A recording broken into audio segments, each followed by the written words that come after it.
Let's be real as fuck about life, real estate, and entrepreneurship. Hi, I'm Julie Chin. You can call me Jules. The Real as Fuck brand is all about providing tools and resources to help new and struggling agents succeed. I share my personal experience not only as a new real estate agent, but also how I overcame the odds starting out as a single mom with a mountain of debt and a ton of self-doubt.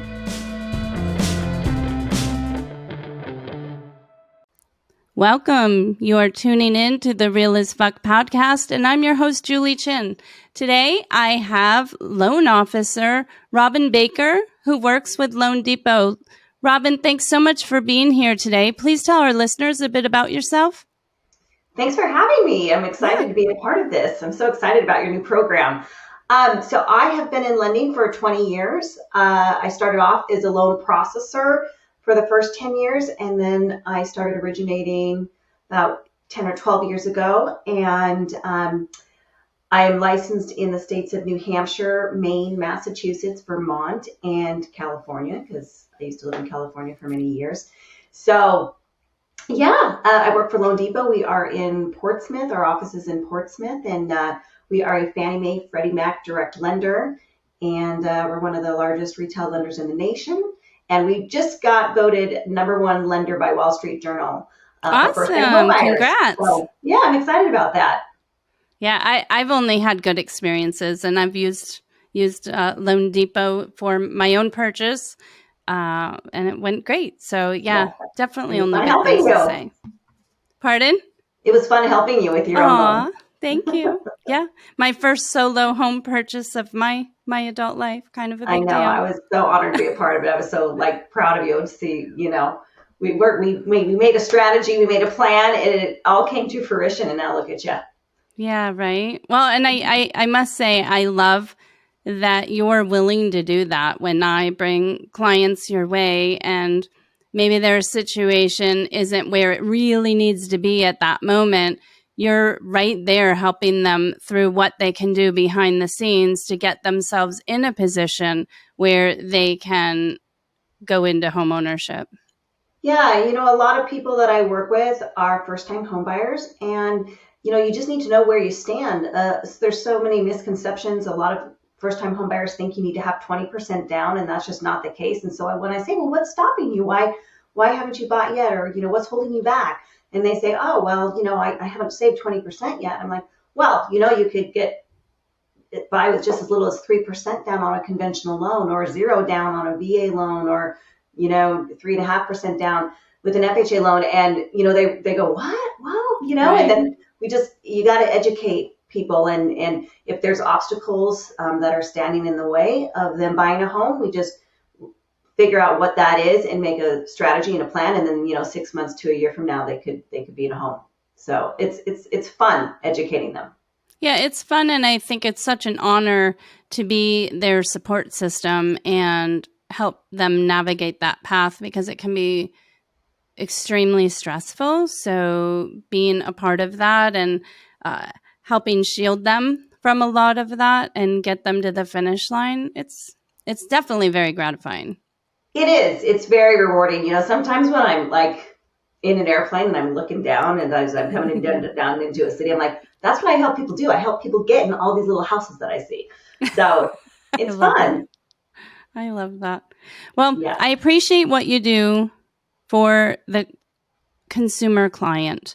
And I'm really happy that you agreed to come on the podcast, because I know when I passed my exam and became a real estate agent, I didn't understand the lending process. It seemed like I couldn't really ask questions with certain people around me because, or maybe it was just in my head, and how so often we'll think, oh, that's such a dumb question, I can't ask that. But the reality is we have to ask as real estate agents, because we're responsible for so much. So there is not a dumb question. It's our duty to understand everything. So I want us to be that for the new agent that's listening. So I'd like to start at 101, if you will. And what is a loan officer? Well, I view my role a few different ways. First of all, a loan officer is someone who can properly qualify a client, someone who can offer a client, solid financial advice, because this is the biggest purchase of their life normally. It's being a strategic partner with the real estate agent to help get their offers accepted. And I also, it's managing my team to make sure things get done on time. So, when it comes to qualifying a buyer, I have a big responsibility. When I give a pre-approval to you, I need to make sure that that pre-approval is going to stand and that it's going to go through and nothing's going to get in the way of that. And so it's really important to work with a loan officer who thinks and behaves like an underwriter and understands and keeps up on the ever-changing guidelines. And that can take a lot of experience because guidelines change a lot. Things are always changing, and there's different products, different investors, and what won't work one way will work another way. So it's important to think, okay, what is the underwriter going to ask for in this situation? How is the underwriter going to view this income? If it's declining, then I better take the most, conservative average. Instead of taking a 2-year average, I'm going to take a 1-year average if the income's declining. And if they haven't gotten overtime or bonus or commission for 2 years, I can't most likely count it. And, you need to know the ins and the outs. So I think my biggest job is properly qualifying a client, because you don't get paid and I don't get paid. The agents don't get paid and the loan officers don't get paid unless the loans go through. So right. We want our customer to be super, super happy, and, to tell them something works up front and then it doesn't later is just a big disappointment. So For sure. Just being really strong in guidelines and knowing how to qualify a client is probably I think of my biggest job. But also, there's different ways to approach a loan, different ways to structure a loan. And I'm always thinking about, it's important to think about, well, which way is going to work from a debt to income ratios perspective, or which way is going to work, do they have enough reserves? Well, this product needs this, or this product needs that. So from that point of view, but also what is going to be the most cost-effective program for them based on their long and short-term financial goals. What's going to be the most cost-effective, but also from a strategy standpoint, which programs are they likely to get their offer accepted with? So, thinking about it from that standpoint, and then, also viewing, I think a loan officer really needs to be a good partner with the agent and trying to help the offer get accepted. So one of the things we could do is, instead of just giving a pre-approval, we can also send the loan to underwriting to get it fully underwritten. And, that means the underwriter has analyzed and viewed and signed off on income and assets and credit. Not only have I, but the underwriter has, and they're the ones that make the final decision. And then when you're ready to write an offer, I can call the listing agent and let them know that, hey, not only are they pre-approved, but they're fully underwritten and we can close faster because of that. So right. Advocating for the client in any way I can, in order to get their offer accepted, because we know that in this market, it's tough for buyers right now. So anything I can do to advocate for them and make their financing stand out and look stronger than the competition I also view that as part of my role. And then, just business development with the agent as well. Like, how can I help you from a marketing standpoint?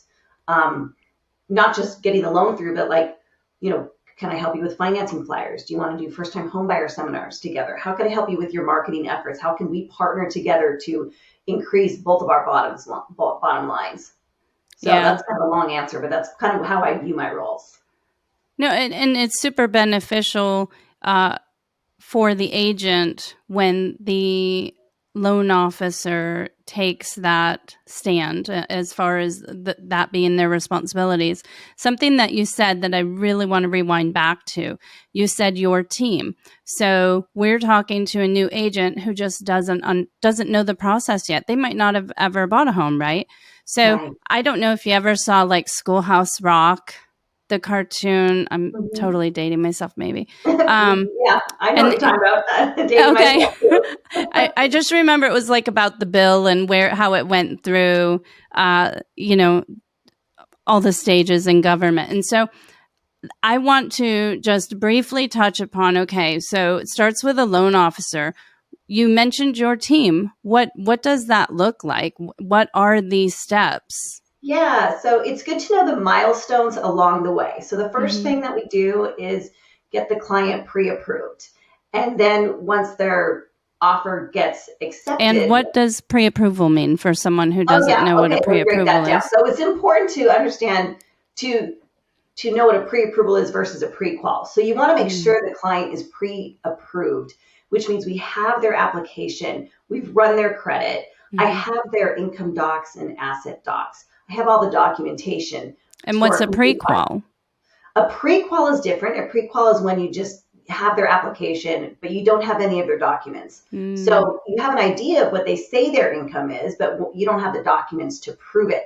So the advice I would give to a new agent is make sure your clients are pre-approved before you drive around too much and waste your gas money or spend too much time. You really want to make sure they're pre-approved. You could even ask them who their loan officer is and call the loan officer and just say, hey, I hear that they're pre-approved for this amount, and I just want to confirm you do have their documents. What I like to do is ask the client, okay, you're pre-approved. Who is your realtor? Let me call and introduce myself so I can make sure that they know that you are pre-approved and that we have, I'd like to take it one step further, submit it to underwriting, hmm. and let them know that you're ready to go and this is your price point. So yeah, if someone says I've been pre-qualified, that may not be enough. Don't Hmm. just hang your hat on that. It's You want not to make enough. sure it's not enough. Right. Not enough. I mean, they need to be pre-approved. Yeah. And so your team, what departments, if you will, is that for the Yep. individuals that work alongside of you from beginning to end? And that's another part of my role as well, is just managing my team to make sure that things get done on time. So there's so many players involved in this process. There's the real estate agents, the title company, insurance companies, appraisers, and then there's the loan officer, myself, and my team. So I've got a setup department, a processor, underwriter, doc drawer, and funder. And I'm the captain of that team to make sure everything's going smoothly and that we're closing on time, meeting deadlines, and ahead of the game. So Mm-hmm. basically, we get it pre-approved, then I'll submit the loan to my processor, and then she'll review and make sure she has everything she needs to submit it to the underwriter. And then the underwriter will issue the approval. And during that time, we'll order the appraisal and wait for that to come in. And once the underwriter approves the loan, it's usually a conditional approval, meaning you're approved subject to some conditions. Here's what we need from you. Maybe we need an updated pay stub or a bank statement. Maybe you need to explain this large deposit on your bank statement, a paper trail where it's coming from. Um, you know, and a good loan officer and good processor will catch all this stuff up front so that we can submit a very complete, pretty package to underwriting so we can get the approval back that says, hey, nice job, clean file, and make it that much faster. But yes, we get the underwriting approval. We collect the conditions. We wait for the appraisal to come in if an appraisal is needed, which a lot of times Right. is. Yeah. And we wait for the title work to come in. We wait for the homeowner's insurance policy to come in. Once we have everything we need from the borrower, and then the title company, appraiser, all that, we submit it back to underwriting for what we call clear to close, which is CTC for short. We Yay. all love CTC, our favorite acronym. So we get clear to close. And then after that, the loan file is submitted to the doc drawer, and they're going to draw up the official documents to send to the title company. And then the title company and the funder are going to reconcile the final figure that the buyer needs to bring into the closing table. And we'll let them know if the title company wants them to wire it or get a certified bank check. And then they go to the closing and sign all the documents, and voila, it's funded, it's done. So those are basically the milestones. But Mm-hmm. a new agent really wants to work with a loan officer that lets them know where we're at every step of the way. The agent shouldn't have to call the loan officer and say, hey, what's going on with the loan? Like, they should be updated every week. Hey, we just submitted the loan to underwriting. We just got approval. Hey, we're clear to close now. Ordering docs. So it should be really clear so that, and for the listing agent too, I know my company, we send out Friday purchase updates, so it lets them know where we're at every step of the way. But I also do phone calls, letting the agents know where we're at too, especially when we're clear to close. I love that phone call, especially when we're clear to close early. Oh, yeah. Yeah, absolutely. Is there Yeah, so those are the anything, milestones. I appreciate that. Is there anything during that process that the agent could or should be doing that would make it go more smoothly or help you in any way? Yes. So in the beginning, if transparency is crucial. Like, I can't get the loan done without the realtor. The realtor can't get the deal done without the loan officer. So we need to be really transparent in our communication. So when any issues come up, we can work together to solve them. So I'd rather know upfront. One example would be like the condition of the property. Is there peeling paint or exposed wiring? Things like that could affect which program we use. And, FHA and VA those appraisers are going to call out peeling paint and exposed wiring. And, so there's certain situations where I want to know the condition of the property if anything is not quite right, so I can determine if it's going to be an issue. Try to guide you guys in that way and see which program would be best for the condition of the property. And then again, on my end, if anything comes up that is an issue, I need to let the agent know, or maybe there's some paperwork I need from, if it's a condo and we need, for some reason we need the engineer's report, I might need to call the agent or the listing agent and say, can you help me get a copy of the engineer's report? So there's certain things that come up along the way, and we just have to work together to get those things done and in. Just communication is key. Yeah, I think communication's key with everything in life. We can never escape that one. That's right. I was thinking that it might be beneficial just to go over some basic loan terminology. Yeah. So as a new agent, they're definitely going to get financing questions. And you can always say, that's where the loan officer comes in, reach out to your loan officer and they can answer any questions you have. But it really does help to have some basic understanding of mortgage terms. So debt to income ratio, understand what a debt to income ratio is, or loan to value. And what is it? So you're going to give both sides here. Sure. Okay. So there's a front end debt to income ratio and back end debt to income ratio. So the front end debt to income ratio is your total mortgage payment, including the principal, interest, property taxes, homeowners insurance, PMI, if that's part of the payment, any HOA payment that could be part of it if it's a condo. Your total mortgage payment divided by the gross monthly income that we can use. So, and then the back debt to income ratio is the mortgage payment plus any other debt payments that are showing on the credit report, like car loan payments, student loan payments, minimum credit card payments that are showing up on the credit report. You add those in, and then you divide you take the total of the housing payment plus all the other debt payments and divide that by the effective income that we're using. And that is the back end debt to income ratio.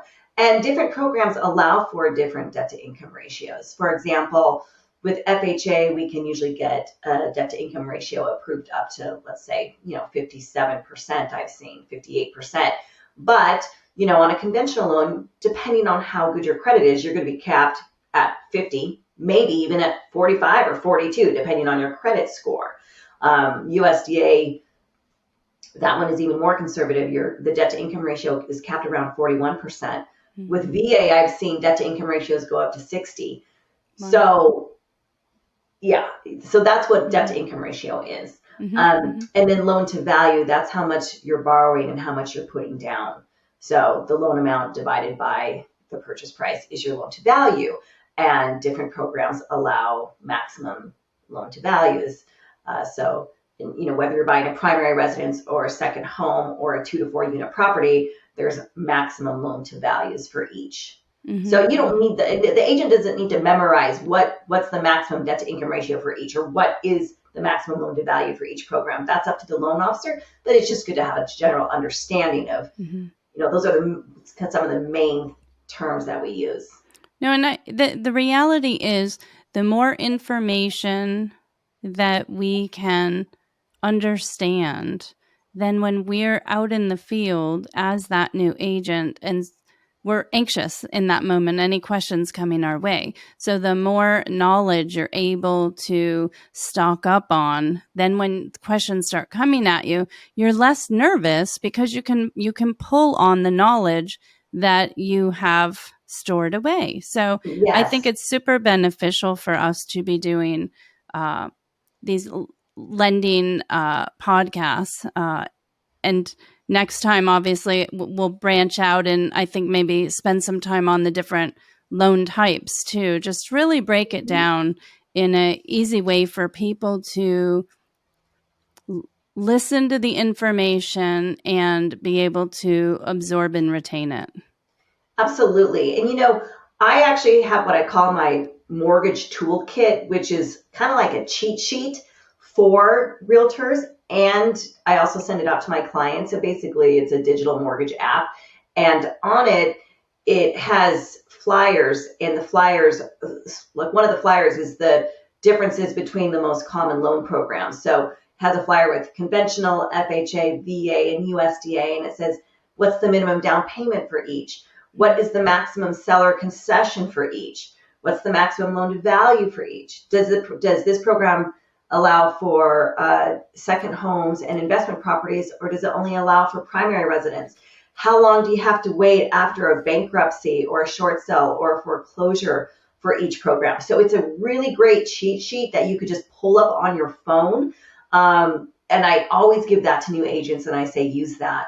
And then also with the mortgage toolkit, it has other educational pieces for the client, such as why you should stop running and, what are the 5 factors that affect credit scores. And there's also a purchase calculator on it. So realtors use that, clients use that all the time. I always tell clients, you can call me all day long and, I'll run payment scenarios for you. But if it's midnight, you're online and you just want to run a payment, use this purchase calculator on my mortgage toolkit. So it's helpful for new agents, and it's helpful for new agents to be able to give their clients. I always give it to clients too. Yeah. Yeah, it's definitely really helpful. And the faster people can get information, the happier they are. Absolutely. Absolutely. And I always tell the agents to just call me. Any financing questions you have, just call me, Yes, you're good at answering. And you're always available, I feel like, which is super I try. beneficial. I Yeah. try. And I can speak to that. My advice to new agents when choosing affiliate partners to work with, that would be your lawyers, your uh, loan officers, your title companies, inspectors, what have you. Ask some questions. Find out what their availability is. You can Yeah. interview them. I choose my affiliate partners by who are available all the time. And I don't mean at midnight, although I can honestly say I've had conversations with a loan officer and title at midnight because we all just happened to be up. And so everybody was in this group email and responding. And I just thought that was a phenomenal moment of absolute craziness. Yeah, that's what it takes Yeah. sometimes. We got to do what it takes to get it done, right? And we know that so much of this activity happens after hours when buyers are out of work, and they have the time to go see the homes after 5 o'clock or on the weekends. And, they need updated estimates and updated pre-approval letters for every home that they're interested in. So, and we, I respect the fact that the realtors are running around all weekend. So I do my best, and loan officers should do their best to be available in during weekends and evenings as needed, and whatever we can do to support. And doesn't mean that we don't have lives. It just but when I get called on, I'll say, okay, yep, I can do that in 15 minutes, or I'll be home in an hour. I can get so that's very important. I mean, you got this in this industry, time is of the essence, and agents need to work with loan officers that work with a sense of urgency, because it is urgent in many situations. Yeah, it really you guys is. are trying to get offers in by certain deadlines, or always need to know their numbers ahead of that. So Right. yeah. Robin, what advice do you have for the new agent? to read your book. Love it. You know, Thank you. yeah, to read your book, number one. But from a lending standpoint, you want to work with a loan officer that's experienced, I think, because that knows how to navigate issues that come up, that can be creative problem solvers, that communicate really well.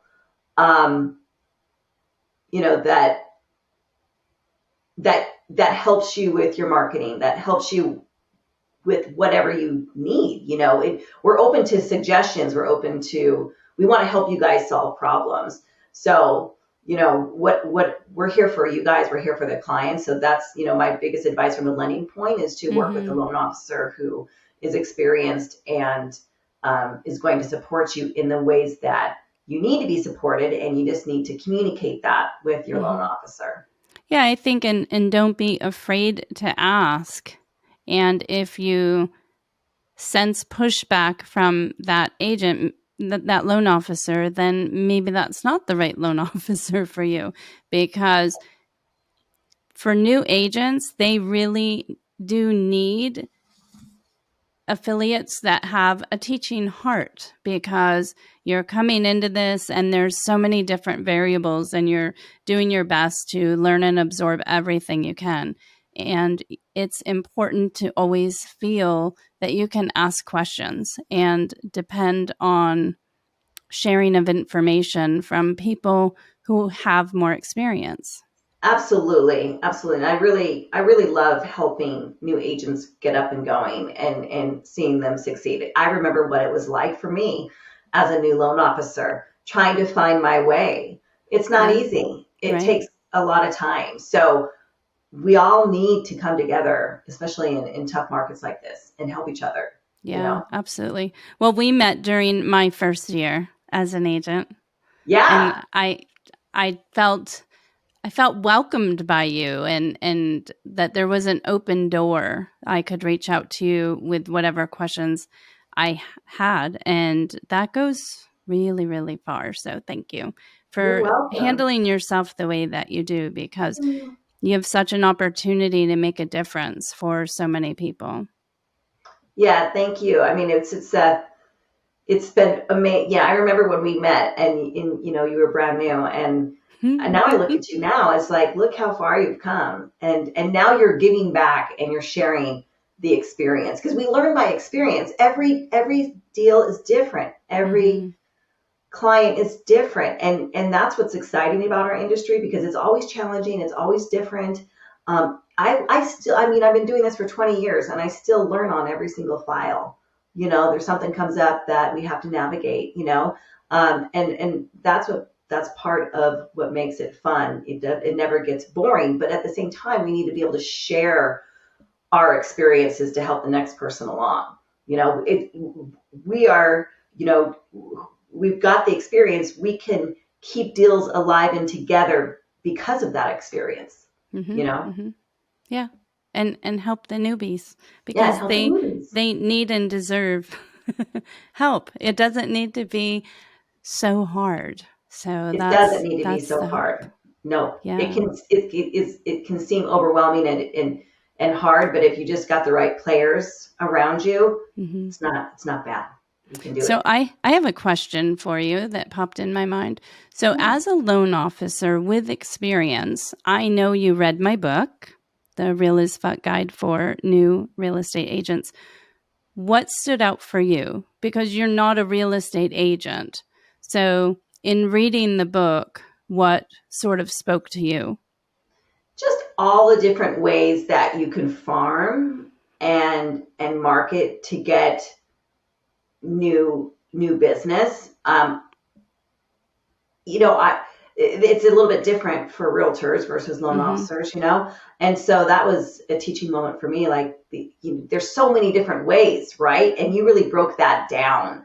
And then I thought, that's great, because agents can choose, okay, that doesn't sound like me, or that may not work for me. But this does. I wouldn't mind, this resonates with me. I'm going to try this. This sounds like fun to me. A lot of it is trial and error, right? Absolutely. And it's hard to do everything at once.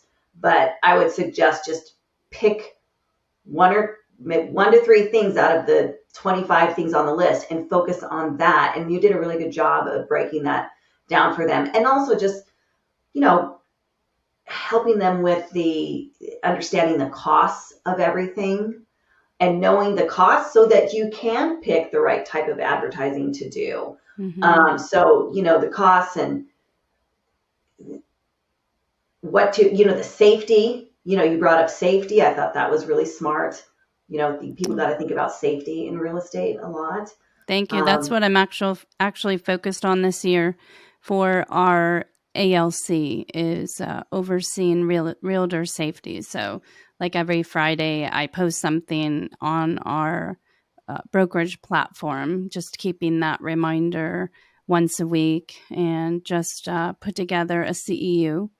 I had someone come in and speak on realtor safety for, I think it was 3 hours. So yeah, it's important to keep it in the front. That awareness. I think agents are so caught up in all the things, all the tasks they have to do, but making sure you're safe. Yeah, absolutely. Is very crucial when you're out there. Well, thank you for your input and sharing. I was curious, so put you on the spot here today.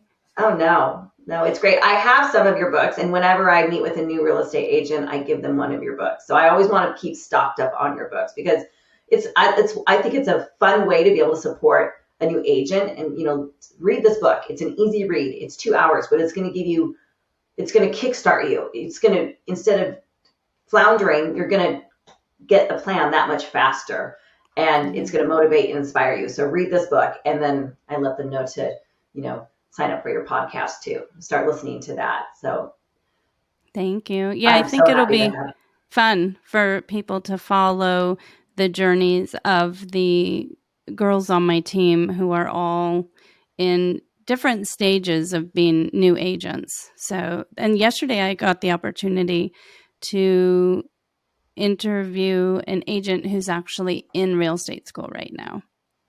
Oh, that's awesome. Yeah. I didn't really interview her, actually.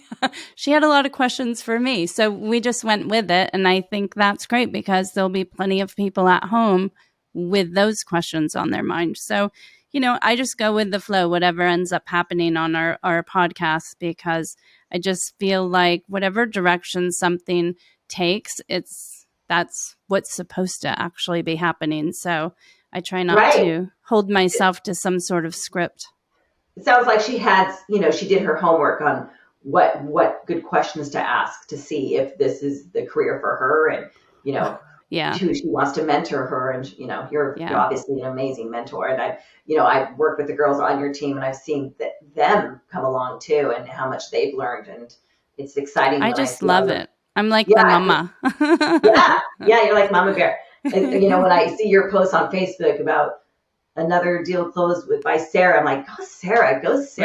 Right? She's doing so good. Yeah. And Marissa got her first listing. Yeah. So that's really exciting. I told Claire, you're next. It's happening. Yes. Yeah. It'll happen for her too. Well, thank you again for sharing, for even caring about my team and reading the book and sharing that and seeing the value. It makes my heart really happy. I wrote that book for a reason. And when I hear that it's landing the way I hoped, it's just really overwhelming for me. You're very welcome. And part of another thing I loved about the book is just the introduction, like the foreword, you telling your story and what inspired you to write the story. Hearing your story is inspiring in itself. If you can do it, anybody can do it, like you said, Yeah, I totally believe that. Yeah. So I think you made it, you added that personal touch to it, which was really nice. I think, that it invites, it's inviting, after you read the first few pages of like, oh, wow, this is what Julie went through and this is why she wants to write the book. They're going to want to keep reading it, and they're going to realize, that they can do it too. So thank you for writing the book. Thank you for having the heart to do it. Aww. Thank you for caring about the newbies. Well, I appreciate that. You're very kind. And if you don't mind, I'd love if you shared how people could reach out to you, whether it's to find out about your app that you can share and I'm thinking downloadables, that's not the word that you used, but anyway, they can reach out to you online. Yeah, so they can email me. My email is robinbaker@loandepot.com. That's ROBINBAKER@loandepot.com. They can call me at 603-236-7517. Just reach out to me if they want a copy of my mortgage toolkit, which is like a digital business card in a way with all the tools on it. I can text it to them and they can download it right onto their phone. And of course, please reach out to me day, night, evenings, weekends, whatever you need, so I can support you with any questions that you have about new clients that you have. If you need any pre-approvals, financing questions, if you're there, you're the person. Help. Oh, and by the way, I'll mention that I just got accredited to teach 2 classes for realtors that will give them continuing education units. So one of the classes that I am now accredited to teach is what is mortgage insurance. I think that's a topic that is really confusing to a lot of clients and realtors, and it gets complex. So that's a 1-hour class. And then VA, debunking the myths about VA. I love to educate realtors and clients about VA loans and why agents shouldn't be afraid to accept a VA offer and all the 100%. positive things about VA. So that's a 2-hour class. So I'm happy to, I'm putting together some of these classes where I can teach them. And I'd love to meet some of the new agents there as well. All right. Really appreciate that. Listeners, thank you for tuning in today. Robin, appreciate your presence and all that you've shared. Check us out at realafprogram.com and don't miss us on social media, Real AF Program.